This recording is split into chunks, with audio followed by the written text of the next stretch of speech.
Là, nous sommes sur un terrain qui a été réhabilité en frayère à Brochet il y a maintenant 4 ans pour cette partie-ci, 5 ans pour l'autre partie de l'autre côté. C'était des terrains qui appartenaient au CCAS de Saint-Abraham, mais qui étaient envahis par les saules. Donc on a réhabilité ce terrain-là en frayère à Brochet et autres, autres espèces. Malheureusement aujourd'hui, le constat est que on est en train de se faire envahir avec la Jussie. Et si nous ne faisons rien au niveau de l'association, c'est des frayères qui vont mourir d'ici 2 à 3 ans.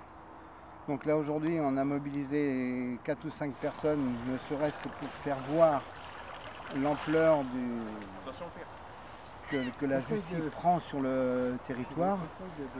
Mais faire des chantiers à l'échelle humaine, comme on a pu faire, on va dire, sur les marais de Bourreau à Saint-Vincent-sur-Ouse, ça devient complètement inhumain, je veux dire, par rapport à des bénévoles. Il faut savoir aujourd'hui que la région et le Conseil général, qui jusqu'alors mettaient une somme d'argent sur la table pour pouvoir arracher avec des moyens mécaniques la Jussie, systématiquement pour 2015, les 600 000 € qui consacraient à l'arrachage, à l'entretien des marais, l'entretien de différents trucs. Cette année, les 600 000 €, on ne sait pas où ils les ont mis. C'est une certitude, ils ne les ont pas mis pour l'eau. Si on laisse faire aujourd'hui, on va devenir comme certaines régions de France, notamment du côté de Montpellier, où ce sont des dizaines de 1000 hectares qui sont partis maintenant en marais, mais en marais, en bruyère, en tout ce qu'on veut, parce qu'il n'y a plus d'eau. C'est fini. On est à l'heure où on entend avec tous les médias qu'on voit partout, l'eau c'est vraiment la source de vie, on a besoin de l'eau, et Dieu sait si on a failli en manquer, là aujourd'hui on est à peu près sauvé. Mais on ne sait plus que faire. Moi, personnellement, ça fait 45 ans que je m'occupe, on va dire, de l'association de pêche. Je m'occupe, on a fait la restauration des cours d'eau, on a fait pas mal de trucs. Aujourd'hui, c'est arrachage de Jussie. Je suis qu'un bénévole. Puis le bénévole, ben, il est complètement essoufflé, pour pas dire que...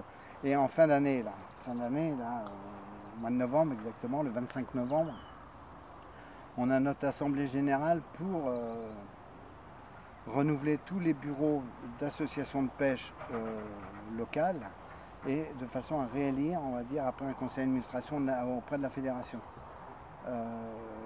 Je ne sais pas aujourd'hui si le 25 novembre je serai candidat, c'est pas sûr. C'est pas sûr, parce que plus je vais et plus je réfléchis, c'est que nous, bénévoles, on est devenus vraiment des collecteurs d'impôts,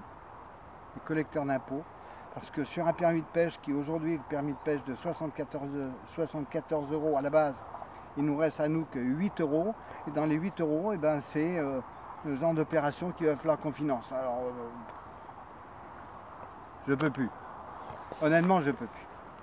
Est-ce qu'on peut mesurer l'ampleur du phénomène sur le département, par exemple?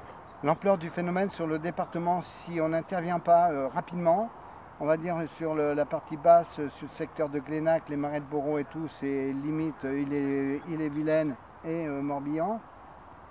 Les marais de Bourreau, je ne me rappelle plus la superficie que ça représente, mais c'est quand même plusieurs centaines d'hectares.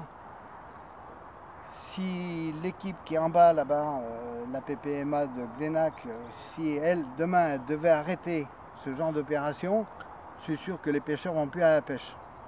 Clair. Quand on voit le canal aujourd'hui qui est en train de se faire envahir avec une autre espèce d'herbe envahissante qui est l'élodée, la pêche au coup du bord devient quasi impossible. Il faut le faire en bateau. Désolé, mais moi je défends la pêche au niveau basique, c'est-à-dire l'accès aux berges à tout le monde. Tous les pêcheurs aujourd'hui n'ont pas les moyens de s'acheter un bateau. Donc à terme, on perd un peu de pêcheurs un peu tous les ans, on arrive à peu près, nous, au niveau départemental, à stabiliser. Il n'est pas dit que dans les années à venir, qu'on ne chute pas, parce qu'on a déjà quand même chuté. En l'espace de 30 ans, on a chuté de 50% les effectifs de pêcheurs. Aujourd'hui, la Fédération de pêche du Morbihan devrait compter au moins 20 000 adhérents. On en compte à peu près 10 000. Bon, ça, c'est anormal. Bon. Et on est bien d'accord, quand la Jussie a envahi un plan d'eau, il n'y a plus de poissons.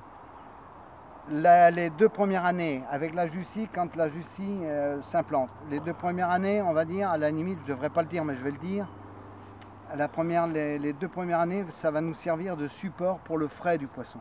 Point. Mais chaque automne, chaque hiver, la Jussie qu'on voit tout autour, cette Jussie là va tomber au fond. Elle va pourrir. Sauf que la racine principale, elle ne meurt pas, elle est dans la vase. Et elle peut être dans la vase à 4 mètres de profondeur. C'est pas le cas là, ici aujourd'hui, il y a 1 mètre et des brouettes. Mais elle peut être à 4 mètres. Mais toute la tige, toutes les feuilles et tout, va former une couche de vase qui va être une vase putréfiante, qui va être noire, qui va dégager un gaz et compagnie. Et dans 3 ans, il n'y a plus de poissons à venir.